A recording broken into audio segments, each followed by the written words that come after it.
I'd like to take a moment to say hello. Thanks for supporting and watching and commenting and all that good stuff, because you are what matter. The viewers, the fans, the people who follow true crime. You give me a reason to keep doing this. All right.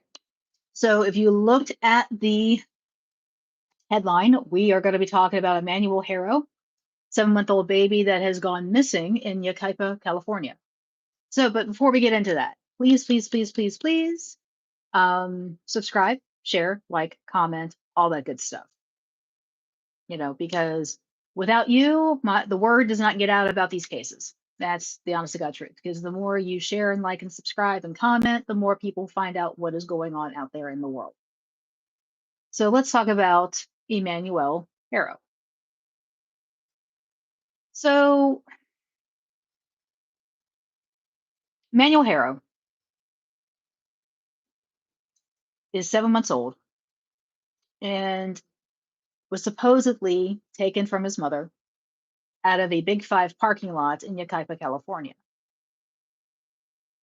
The baby's missing. Parents are not cooperating with the police, and the police are still digging for answers. Now, what really happened to Manuel? I don't know. We are going to find out give you out as much information as we possibly have. But the latest updates, and I'll put them out there, and hit that like button, subscribe, and we'll get into it. So for those of you who are just now tuning in, on August 14th, 2025, 7-month-old Emmanuel Haro was reported missing in San Bernardino, California. According to authorities, Emmanuel's mother, Rebecca Haro, claims she was attacked and the baby was taken from her car. But here's where things get really murky. Police have noted many inconsistencies in her statements, and there are no witnesses or camera footage to back up her story. Both parents, Rebecca and Jake Haro, have lawyered up and are not cooperating with the investigators, and this has raised red flags, and now police are treating this case as a potential foul play investigation. And the case is still unfolding, and the community is desperate for answers, and Emmanuel is just a baby, 7 months old. And every moment, hello everybody, and every moment counts. And if you're watching from San Bernardino, California, or anywhere else, you might hold the key to bringing him home. So let's break down what we know. And those of you who are now joining in, hello, thank you for popping on. We are talking about Emmanuel Haro, the 7-month-old baby that went missing from Yucaipa, California. So let me recap really quick. So we got mom and dad, Rebecca and Jake Haro. Rebecca is saying she was hit in the back of the head, and when she came to, baby was gone. They have been giving statements to the press, and they've been giving statements to the police, and there's inconsistencies. But we're going to walk through that timeline. On Thursday night, Rebecca Haro reported that she was attacked outside of the Big Five store in Yucaipa. This has been confirmed. She says an unknown assailant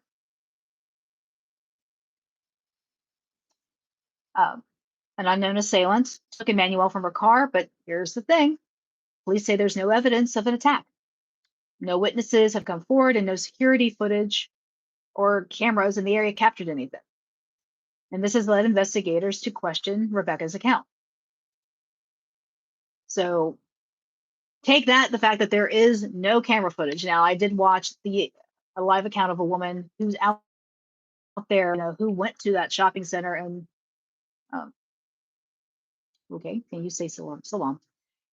Went out there, and she showed, there are no outside cameras for the Big Five store. And I have never heard of a Big Five store. So Big Five is a sporting goods store that are basically out west. We don't have them here on the east, but it's a big sporting goods store. In that shopping center where it's located, there was a Big Lots and there was an Advanced Auto Parts. Both of those stores are closed, so there's nobody going into those stores. So the Big Five store is pretty much it in that whole thing. And the woman walked around. She showed where she was parked. She was parked right up close to the store. But if there's any camera footage of Rebecca Haro with the baby, it would be inside the store. And they have not said that they've not seen her in the store or with him in the store. So I don't know at what point that will come out, whether they've seen that or not. So, but we're going to add to the complexity of this case. So Posts on X revealed that Emmanuel's father, Jake Haro, has a prior conviction for child cruelty. And this has sparked speculation online. But we need to stick to the facts. And this is a past charge. Now, the charge itself stems from a case that he caught back in 2021. Now, someone did comment on one of the social media posts about this case, saying that they knew Jake when they worked together at Walmart, and that in their opinion, Jake is the number one suspect into why Emmanuel is missing. Again, speculation. But I did look into a little bit more of his charges, and he does have a felony child abuse charge. It was actually felony willful child abuse. I don't know what makes the wording, but it is what it is. He was sentenced to probation, formal probation until June of 2027, which was revoked August of last year because he violated his probation with drugs and owning a firearm by a felon. So he is constantly in and out of court over this, and he's due back in court over the probation violation September 2nd.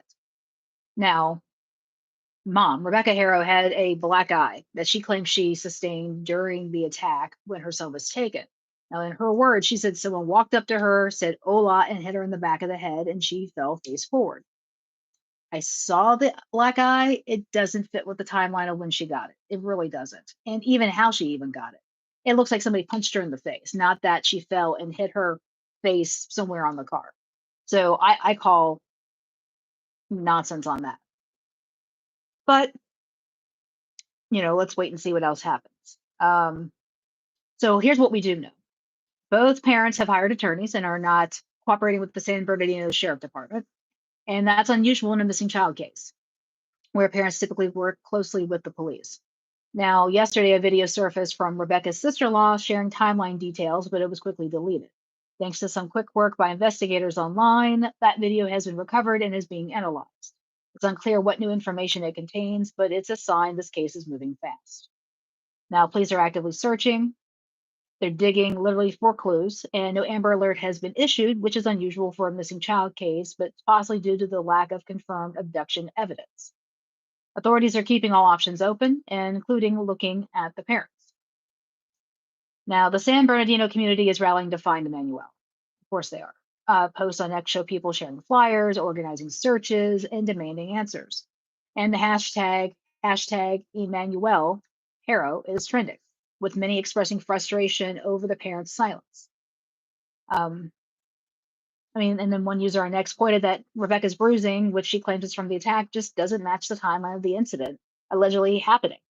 And again, we're not here to speculate, but we're reporting what's out there. Well, here's what I don't like about when they've approached the press, the parents. They've talked, and it's like sounds like she's crying, but you see no tears. She's hyperventilating, but there's no tears. Dad, too. Sounds like he, no tears. I don't get that. Their whole scenario just screams that there's something going on with this. Just screams it. And I don't know. Like I said, people are making comments. They're comparing her, Rebecca Haro, to Susan Smith. And those of you on here who are not familiar with Susan Smith, little brief recap on her. She is a woman. Back in 1994, she drove her car and her two boys into a lake in South Carolina. Now, when she did that, she claimed that she was carjacked and that her kids were in the car and a black man stole her car and her kids, and that's how they ended up in the lake.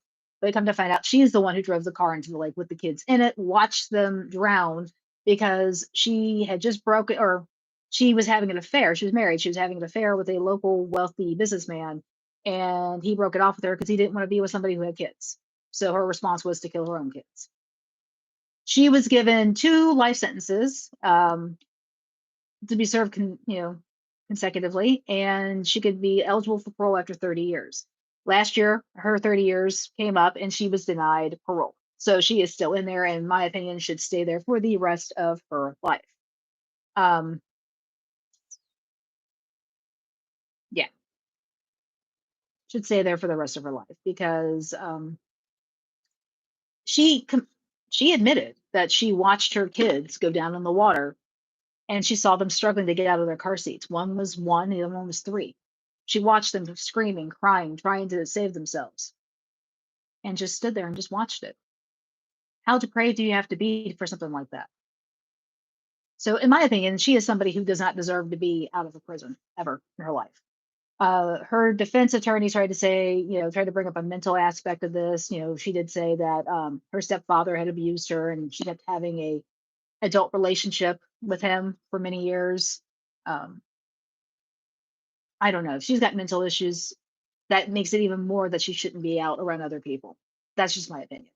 And she's gotten into trouble in prison a few times, fighting and having sex with guards and that kind of stuff. And, that's illegal too. But, you know, I don't see the comparison. I think maybe to the fact that Rebecca Harrow is just so phony acting, showing emotion about her kids or her son being missing. I think that's where they're comparing her to Susan Smith. But like I said, the only thing I found on Rebecca Harrow and any type of like court history is that she drives too fast. That's one thing I found.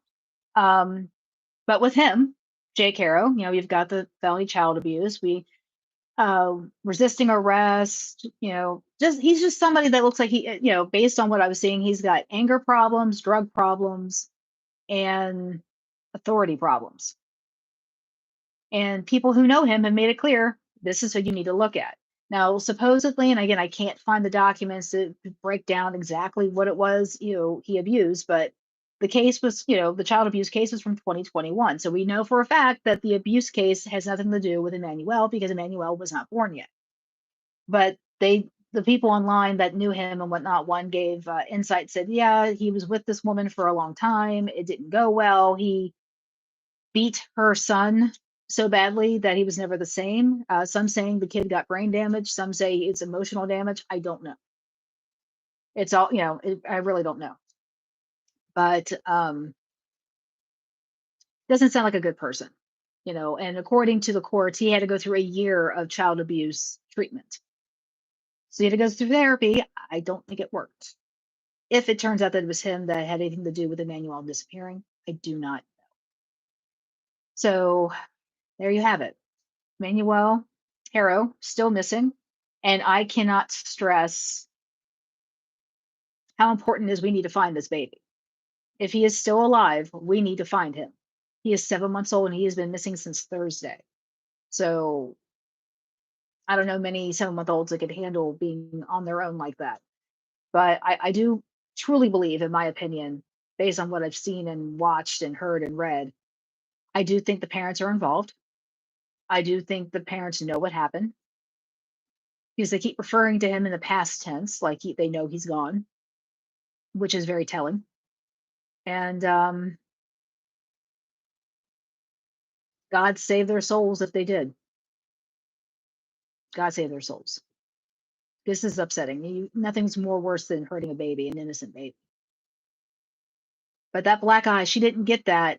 I mean, she looks like she got punched. Do I teach English or what? No, I do not teach English. But I'm going to hop off here and just keep your eyes and ears open on Emmanuel Haro. This is ongoing. Like I said, the parents were brought in for questioning again. They lawyered up. They are no longer cooperating. But hopefully somebody finds this baby and this comes to a good end, that he's alive and he just was taken by somebody else. So, and not some type of nefarious, scary thing. So, if you have not already subscribed, please do so. It is free, it doesn't cost anything. And the more you share the video, the more information gets out there. So, like I said, like, subscribe, comment, share, all that good stuff. And I'm going to hop off here. But this is Rebecca with Red True Crime. Be weird, be safe.